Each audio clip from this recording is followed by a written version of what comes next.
If you're single, please, I beg you on my knees, don't marry a fool. Don't marry a guy because he has money, he's handsome, he's tall, he's this. Haven't you seen tall men become short as they get fat? I'm not joking. Haven't you seen the coolest guy before? He had a lot of hair. Soon enough, he's what? He's bald. You feed him well enough, his tummy goes out. So that tells you it's not about the physical man. It's about the content of the man, the character and the strength of that man, the fear of God in that man, his ability to help you be what God has called you to be, his ability to hear God and yield to God in nurturing you to be the best of yourself. And sometimes what you see now is not what the future holds. So some guys look like they're rich now. 5 years down the line, 10 years down the line, what do you know? Some guys look that they have nothing now, or they're simple, they're about to just offer you a simple life, and everybody tells you you're insane. And that's the one that turns out great. God has a lot of surprises along the path of our life. And because we can't see that much, we need to walk closely with God through the ministries of our life. What has God called you to be? What must you do? How have you empowered and equipped yourself? How are you fighting and standing for that which you know is the call of God on your life? I didn't know too much, even as a young Muslim girl, but I knew I wanted to make something of my life. I knew certain things that I sensed.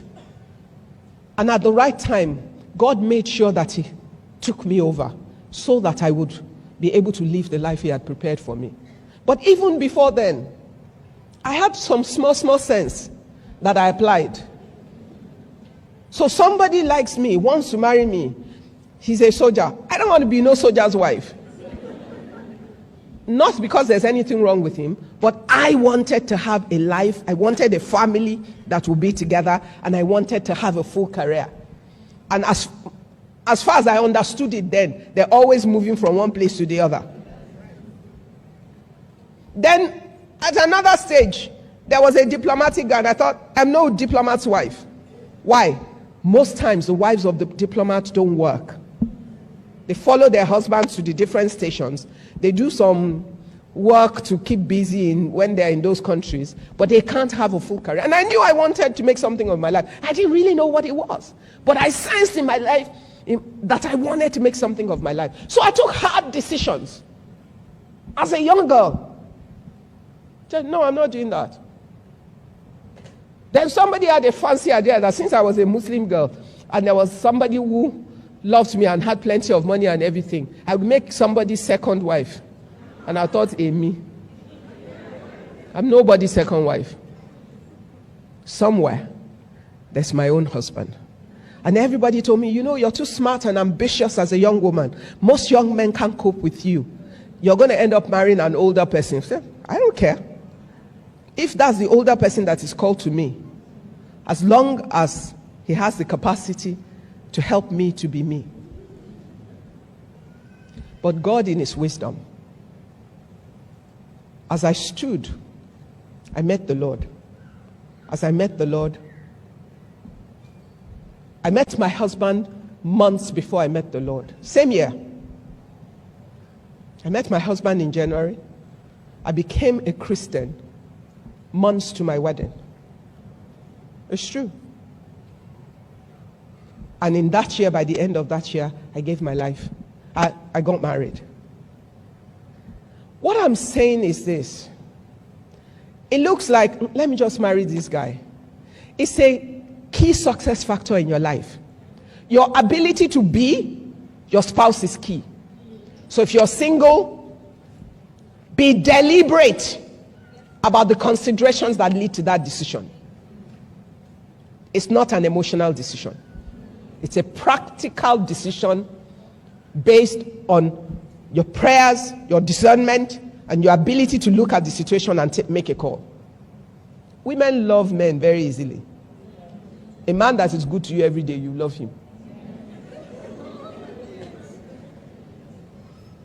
And the one you think you're madly in love with that beats you up every day, you soon hate him. Choose your path. Invest in yourself. People ask me every day, how do you do so many things at the same time? I am focused on what I want to do. Whatever I sense, this is where the Lord wants me to go, I will fight for it in every way.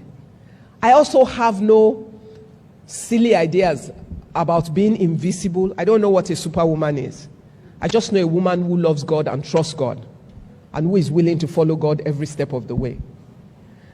I have no problem whatsoever delegating things to people. I don't play to my weakness. I play to my strength.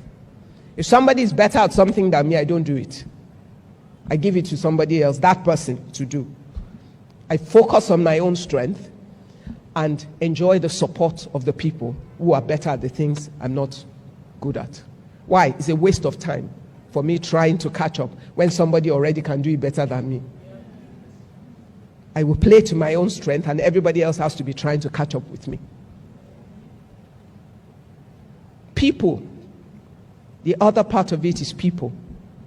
People in your life will make a difference. People. Be sure as a woman of your network, let your support base be critical to where you're going. Find the right voices around you that will encourage you and lead you and support you in line with where you want to go.